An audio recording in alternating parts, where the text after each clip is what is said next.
Can we please talk about this sourdough craze that's been going on lately? It's showing up everywhere. Our bakeries, our restaurants got sourdough bread, showing up on our shalach manas, on our Shabbos table, and our toast and sandwiches. It's everywhere. Do you like it? Well, the Torah doesn't seem to be a big fan of sourdough. It says in our Torah portion, Kol sa'ar v'chol devash lo satiru, that you should not use sourdough or honey when you're bringing the offerings to God. But what's wrong with sourdough? It's delicious. What's wrong with honey? It's so sweet. Why can't you bring these for the offerings? We are taught that honey is an analogy to the sweet enjoyments of life. If you have it in moderation, it's delicious.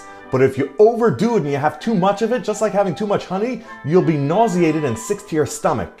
And sa'ar, which is sourdough, is an analogy to the Yetzer Hara, our evil inclination, which again pushes us to overindulge. And the message we're supposed to learn here is that the Torah does not want us to overindulge and to have too much of a good thing. But there are two exceptions. There are two offerings that we are allowed to have sourdough and honey.